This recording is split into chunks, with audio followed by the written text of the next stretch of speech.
কথা শুনলেন আবু যর গিফারি।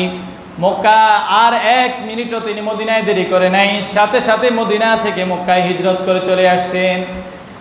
আবু যর গিফারি রাদিয়াল্লাহু তাআলা আনহু যখন মদিনা হিজরত করে আবার মক্কায় চলে আসছেন, শেষ নবীর সাথে সাক্ষাৎ করে ঈমান কালিমা নসিব হওয়ার জন্য, কালিমা গ্রহণ করার জন্য আসলেন।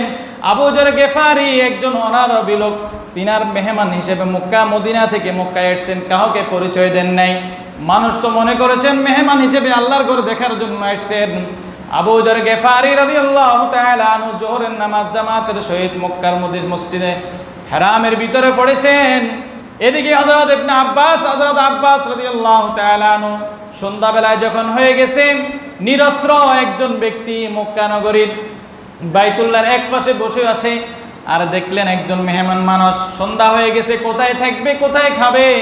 হযরত আব্বাস রাদিয়াল্লাহু তাআলা আনহু আবু যর গিফারি রাদিয়াল্লাহু তাআলা আনহুকে তিনার বাড়িতে নিয়ে গেছেন, যাইয়া রাতে থাকার ব্যবস্থা করে দিয়েছেন এবং আবু যর গিফারিকে যথেষ্ট পরিমাণে মেহমানদারি করছেন। আজকে আবু যর গিফারি আব্বাস রাদিয়াল্লাহু তাআলা আনহুর মেহমান, কিন্তু আবু যর গিফারি কেন মক্কায় আসলেন এই কথা কাউকে তিনি বলে নাই। আব্বাস রাদিয়াল্লাহু তাআলা আনহুর মেহমান হয়েছেন, তিনিও কিছু জিজ্ঞাসা করে নাই। দ্বিতীয় দিন ফজরের নামাজের পরে আবারও আবু যর গিফারি মসজিদের ভিতরে বাইতুল্লাহর ভিতরে নামাজ পড়েছেন। সকাল থেকে সন্ধ্যা বসে আছেন, তিনার কাজ এখনো মনে হয় শেষ হয় নাই। সন্ধ্যাবেলায় যখন ইবনে আব্বাস বাড়ি দিকে যাইতেছেন, আবু যর গিফারি ওই কোনায় বসে আছেন। জিজ্ঞেস করলেন, ভাই চলো বাড়ি চলো, কোথায় থাকবে কোথায় খাবে। আজকেও ইবনে আব্বাস আবু যর গিফারিকে মেহমান হিসেবে বাড়ি নিয়ে গেল। তৃতীয় দিন আবারও আবু যর গিফারি মসজিদে এসে বসে নামাজ পড়লেন, 5 ওয়াক্ত নামাজ পড়লেন। যখন সন্ধ্যাবেলা হয়ে গেছে, আবু যর গিফারি কোথায় থাকবেন খাবেন।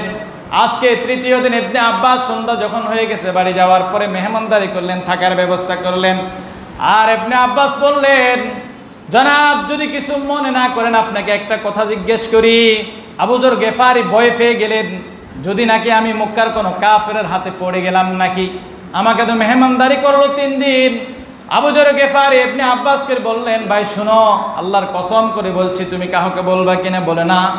আবু যর গিফারি বললেন, ভাই আমি আমার ভাতিজাকে পাঠিয়েছিলাম কিছুদিন আগে, সে সম্পূর্ণ খবরগুলো নিয়ে গিয়েছিল, উনি নাকি শেষ নবী। বলে হ্যাঁ সত্য শুনেছ, আমি আজকে 3 দিন পর্যন্ত অবজার্ভ করেছি, দেখেছি শেষ নবী হিসেবে আমি সম্পূর্ণ আলামতগুলো আমি দেখেছি। বলো ভাই উনি কি শেষ নবী কিনা। বলে নিঃসন্দেহে উনি শেষ নবী হযরত মুহাম্মদ মুস্তাফা সাল্লাল্লাহু আলাইহি ওয়াসাল্লাম, উনি আমার ভাইয়ের ছেলে মুহাম্মদ ইবনে আব্দুল্লাহ। একথা বলার পরে আবু যর গিফারিকে ইবনে আব্বাস রাদিয়াল্লাহু তাআলা আনহু পরের দিন সকালবেলায় রাসূলুল্লাহ সাল্লাল্লাহু আলাইহি ওয়াসাল্লাম যেখানে থাকতেন, আরকাম ইবনে আরকাম রাদিয়াল্লাহু তাআলা আনহু ঘরে নিয়ে গেলেন। যাওয়ার পরে বললেন, হুজুর ওনার নাম আবু যর গিফারি, মক্কা থেকে মদিনায় সিরিয়া যাওয়ার পথে একটা গোত্রের নাম ছিল গেফার, উনি গেফার গোত্রের লোক, মদিনা থেকে আসছেন আপনার উপর ঈমান আনার জন্য। বলে হ্যাঁ ঠিক আছে, কালিমা পড়ে দিলেন। বলো আবু যর গিফারি লা ইলাহা ইল্লাল্লাহু মুহাম্মাদুর রাসূলুল্লাহ। 12,000 ভোল্টের কারেন্ট যেন আবু যর গিফারির শরীরের ভিতরে ঢুকে গেছে কালিমা পড়ার সাথে সাথে।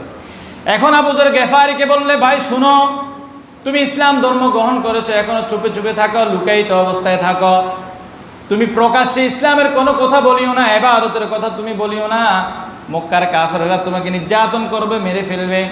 কিন্তু আবু যর গিফারির শরীরের ভিতরে 1200 ভোল্টের কারেন্ট ঢুকে গেছে কালিমা পড়ার সাথে সাথে। আবু যর গিফারি মসজিদে যাইয়া বাইতুল্লাহ শরীফের ওখানে পাহাড়ের ভিতরে দাঁড়ায় বলল, লা ইলাহা ইল্লাল্লাহু মুহাম্মাদুর রাসূলুল্লাহ, আশহাদু আল্লা ইলাহা ইল্লাল্লাহ ওয়া আশহাদু আন্না মুহাম্মাদান আবদুহু ওয়া রাসূলুহু। এই মক্কার কাফেররা শুনে থাকো, আমি আবু যর গিফারি, গেফার গোত্রের লোক, আমি মদিনা থেকে হিজরত করে মক্কায় এসেছি, আখিরি জমানার নবীর উপরে আমি ঈমান এনেছি। আমি সাক্ষ্য দিচ্ছি হযরত মুহাম্মদ লা ইলাহা, আমি সাক্ষ্য দিচ্ছি হযরত মুহাম্মদ মুস্তাফা সাল্লাল্লাহু আলাইহি ওয়াসাল্লাম আল্লাহ তাআলার বান্দা এবং রাসূল, হযরত আল্লাহ ছাড়া আর কোনো মাবুদ নাই, একমাত্র ইলাহ হলেন একমাত্র আল্লাহ, লা ইলাহা ইল্লাল্লাহ। আমি সাক্ষ্য দিচ্ছি আশহাদু আল্লা ইলাহা ইল্লাল্লাহ, পৃথিবীর বুকে কুল কায়নাতের ভিতরে আল্লাহ ছাড়া আর কোনো মাবুদ নাই। এই কথা বলার সাথে সাথে কাফেররা এসে আবু যর গিফারিকে ধরে নির্যাতন শুরু করে দিচ্ছেন। এমন নির্যাতন করছেন, মরণপূর্ণ অবস্থা। হযরত আব্বাস রাদিয়াল্লাহু তাআলা আনহু আসি, এই দাঁড়াও দাঁড়াও, কি করতেছো তোমরা? বলো ওকে আমরা মেরে ফেলবো। আস্তে, উনি কে জানো? তোমরা যে মক্কাবাসী হিজরত করে ব্যবসা বাণিজ্য নিয়ে সিরিয়া যাও, ব্যবসা বাণিজ্য করে তোমরা খাও, এ যাওয়ার পথে একটা জায়গার নাম আছে গেফার, গেফার গোত্রের লোক।